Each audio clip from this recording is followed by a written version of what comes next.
Hello guys, welcome to finance with Samar. This is Simarjeet Yadav और आज हम बात करने वाले हैं सेक्टर रोटेशन के बारे में। मैं आपके लिए एक ऐसा सेक्टर लेके आया हूँ जिसमें हमें कुछ हलचल देखने को मिल रही है, बट उसके बारे में मार्केट में बात नहीं हो रही है अभी फ़िलहाल। अगर हम बात करें तो जैसे कि देख सकते हैं आप, ये है निफ्टी रियल्टी इंडेक्स का chart on a monthly time frame. यहाँ पे देखते हैं कि यहाँ पे हो क्या रहा है। यहाँ पे हमें एक फॉल देखने को मिला 2008 में। उसके बाद यहाँ पे हमें कंसोलिडेशन देखने को मिल रहा है, और उस कंसोलिडेशन में अगर आप ध्यान से देखेंगे तो इसमें हमें एक इन्वर्टेड हेड एंड शोल्डर का पैटर्न देखने को मिल रहा है। और उसके बाद यहाँ पे हमें ब्रेकआउट देखने को मिला 2023 में, और वहाँ से हमें एक अच्छी खासी रैली देखने को मिलती है। अगर मैं यहाँ से लगाऊँ कि यहाँ से हमें कितना रिटर्न देखने को मिला है ब्रेकआउट के बाद, तो 60% का मूव हमें देखने को मिलता है। और फिर उसके बाद हमें एक करेक्शन देखने को मिल रहा है, और वहाँ पर हमें एक फ्लैग पैटर्न देखने को मिल रहा है। हालांकि आपको मंथली पे क्लियरली दिखेगा नहीं, तो इसलिए हमें वीकली पे जाना पड़ेगा। अगर आप वीकली पे जाएंगे तो आपको पता लगेगा कि यहाँ पे एक फ्लैग का फॉर्मेशन हो रहा है, और इसने अपने ट्रेंड लाइन का, जो पहले एक रेजिस्टेंस की तरह काम कर रही थी, उसका ब्रेकआउट दे दिया है। अब यहाँ पे हुआ क्या एग्जैक्टली, अगर हम इसे थोड़ा और जूम इन करें तो हमें पता लगेगा कि प्राइस ने 200 SMA का भी, 200 मूविंग एवरेज का भी यहाँ पे मैं ब्रेकडाउन दिखा दिया था। बट अगर आप कैंडल्स देखोगे तो कैंडल्स इतनी ज़्यादा स्ट्रांग नहीं थी, और एक कैंडल ही इतनी स्ट्रांग थी कि इसने प्रीवियस की जो 3 से 4 कैंडल थी उसको, उसकी सेलिंग को ऑब्जॉर्व कर लिया, और यहाँ पे अच्छी खासी बाइंग दिखाई। और फिर यहाँ पे हमें रिटेस्ट देखने को मिला 200 मूविंग एवरेज का, और उसके बाद हमें यहाँ पे अब एक ब्रेकआउट देखने को मिल रहा है। अगर आप देखोगे तो यहाँ पे हमें एक इन्वर्टेड हेड एंड शोल्डर भी देखने को मिल रहा है, छोटा सा ये। और इसमें एक चीज़ और भी देखने वाली है कि इंडेक्स अपना लोअर लो लोअर हाई का फॉर्मेशन लगा रहा था, बट MACD में हमें पॉजिटिव डाइवर्जेंस देखने को मिला। आपको प्रॉपरली दिख नहीं रहा होगा, बट स्लाइटली से एक हमें पॉजिटिव डाइवर्जेंस देखने को मिल रहा है। इसका मतलब ये है कि यहाँ से रिवर्सल के चांसेस बहुत ज़्यादा थे, और वो ब्रेकआउट ने कंफर्म भी कर दिया। तो ये था हमारा निफ्टी रियल्टी इंडेक्स का चार्ट, निफ्टी रियल्टी इंडेक्स का जो एनालिसिस था। अब हम मूव ऑन करते हैं कि हमें और फर्दर कंफर्मेशन कहाँ से मिल सकती थी। तो अगर हम जाएं, ये है हमारा web.strike.money।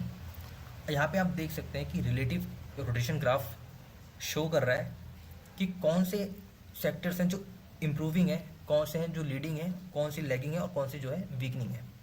तो हमें अभी के लिए फ़िलहाल जो फोकस करना है वो फोकस करना है लीडिंग इंडेक्स की तरफ, लीडिंग सेक्टर्स की तरफ। तो आप जैसे कि देखेंगे यहाँ पे निफ्टी फार्मा है, निफ्टी हेल्थ केयर है, और यहाँ पे निफ्टी कंजम्पशन भी है, जो कि लीडिंग सेक्टर में शो हो रहा है। बट यहाँ पे अगर आप देखेंगे तो निफ्टी रियल्टी भी यहाँ पे हमें शो हो रहा है। तो हमें कंफर्मेशन मिल गया चार्ट के थ्रू भी, ग्राफ के थ्रू भी, कि जो सेक्टर रोटेशन है और जो भी निफ्टी रियल्टी है वो भी अपने सेक्टर रोटेशन के फेज में है। और अगर हम स्टॉक स्पेसिफिक बात करें तो चलिए चलते हैं स्टॉक स्पेसिफिक बात करते हैं। तो ये निफ्टी रियल्टी के कुछ स्टॉक्स हैं। ये फर्स्ट स्टॉक है सोभा लिमिटेड का। अगर आप मंथली टाइम फ्रेम का चार्ट देखेंगे तो यहाँ पे अगेन सेम 2007-2008 तक हमें एक फॉल देखने को मिला, फिर एक कंसोलिडेशन पीरियड में चला गया, और यहाँ पे फिर 23 और 24 के बीच हमें एक ब्रेकआउट देखने को मिला, मूव आया, और यहाँ पे ये अपने लेवल को आके यहाँ पे रिटेस्ट किया। यहाँ पे अब यहाँ से ये ऊपर जा सकता है।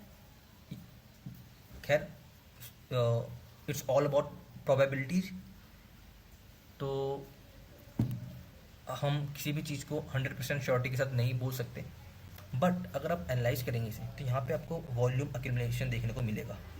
और जो ये पीरियड था जब यहाँ पे फॉल देखने को मिला, जब यहाँ पे अपना लेवल को रिटेस्ट करने आ रहा था, तो यहाँ पे आप वॉल्यूम्स देखोगे तो वॉल्यूम्स बहुत ज़्यादा वीक है, तो इसको हम बोलते हैं वॉल्यूम कॉन्ट्रैक्शन। और यहाँ पे हमें एक पैटर्न देखने को मिल रहा है। अगर आप वीकली के टाइम फ्रेम पर जाओगे तो देखो यहाँ पे हमें कितना कन्फर्मेशन देखने को मिल रहा है, कितने सारे, कि यहाँ पे तो जो एक रैली आई थी वो रैली को किसने सपोर्ट किया था? वॉल्यूम्स ने। अगर आप देखोगे तो हमें लगातार इस वॉल्यूम स्पर्ट देखने को मिल रहा है, मतलब बिग बार वाली वॉल्यूम्स देखने को मिल रही है।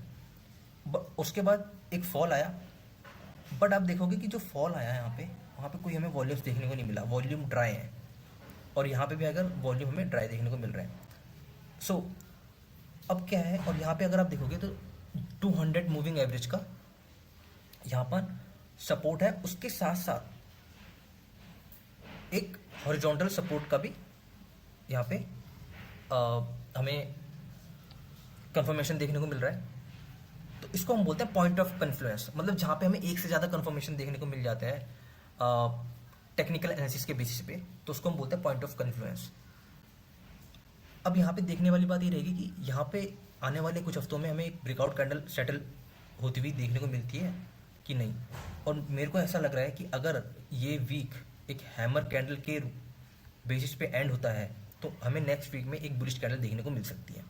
सो आप इस स्टॉक को अपनी रडार पे रखो और इसको अपनी वॉच लिस्ट में रखो, इसके फंडामेंटल्स को आप रीड करो। अब चलिए मूव ऑन करते हैं नेक्स्ट स्टॉक की तरफ, जो कि है हमारा डीएलएफ। सो अगर हम मंथली टाइम फ्रेम पर जाए डीएलएफ के, तो यहाँ पे हमें क्या देखने को मिला था? सेम पैटर्न जो हमने निफ्टी रियलिटी के चार्ट में देखा था, हमें स्टॉक में वही पैटर्न देखने को मिला। यहाँ पे देखो आप, यहाँ पे क्या हुआ, एक फॉल देखने को मिला हमें, उसके बाद कंसोलिडेशन पीरियड, ब्रेकआउट हुआ, रैली, फिर दोबारा करेक्शन। अब यहाँ से ये स्टॉक ऊपर जाने की तैयारी में है। अगर आप यहाँ से फिबोनाची टूल लगाते हो तो अपने गोल्डन रेशियो 0.618 के आसपास एक बुलिश कैंडल शो हुई यहाँ पे, और यहाँ से प्राइस ऊपर जा रहा है। तो मे बी अपने हैंडल की फॉर्मेशन को कंप्लीट करने में लगा हुआ है ये पर्टिकुलर स्टॉक। तो आप इस स्टॉक को भी अपने रडार पर रखो। Now let's move on to the next one, जो कि है अनंत राज लिमिटेड। इसमें भी सेम पैटर्न हमें देखने को मिल रहा है कि अगर मैं यहाँ पे एक हॉरिजॉन्टल ड्रॉ करूँ लाइन, तो यहाँ पे हमें ब्रेकआउट देखने को मिला, और इसमें तो बहुत अच्छा हमें मूव देखने को मिला। और फिर यहाँ पे अगेन ये ऑल टाइम हाई को रिटेस्ट किया, और यहाँ पे सेम अपना एक फ्लैग पैटर्न फॉर्मेशन करने की कोशिश कर रहा है।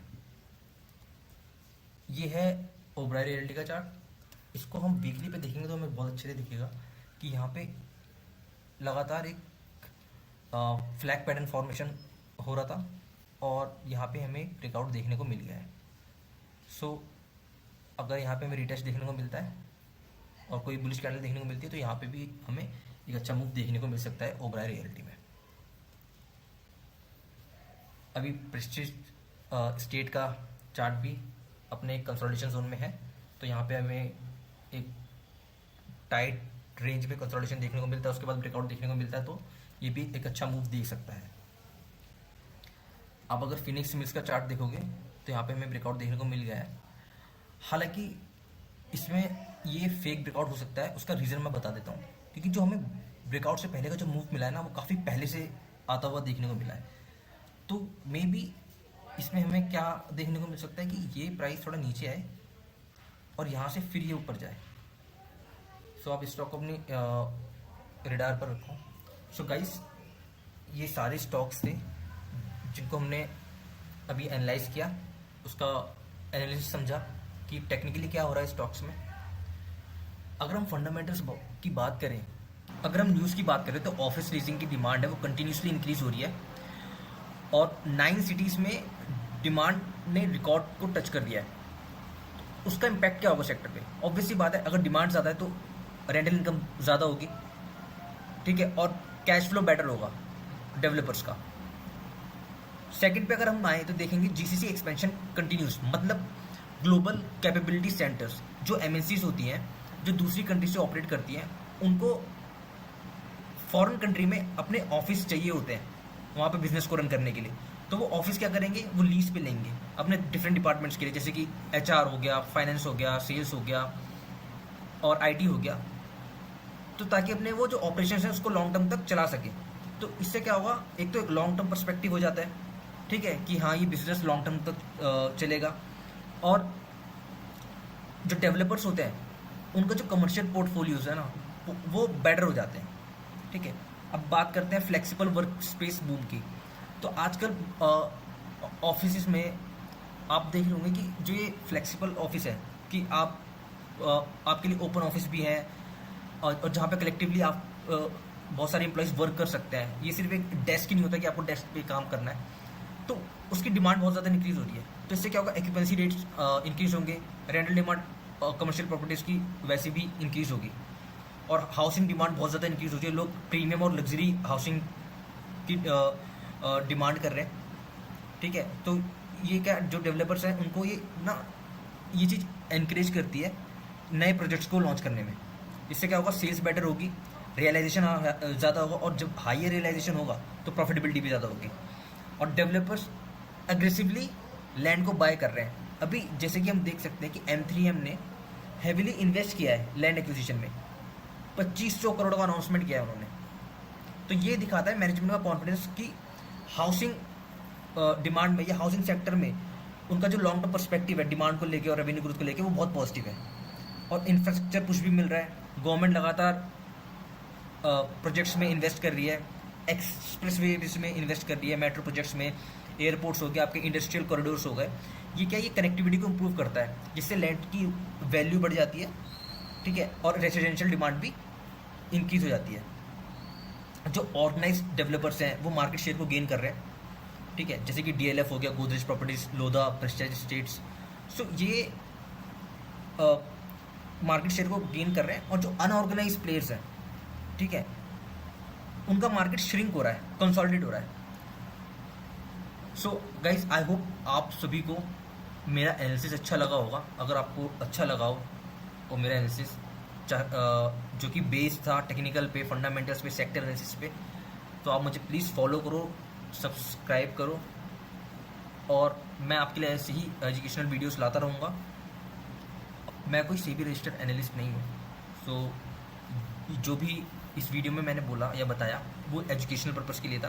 तो अगर आप जो भी प्रॉफिट करते हैं, लॉस करते हैं, वो आपकी खुद की जिम्मेदारी होगी।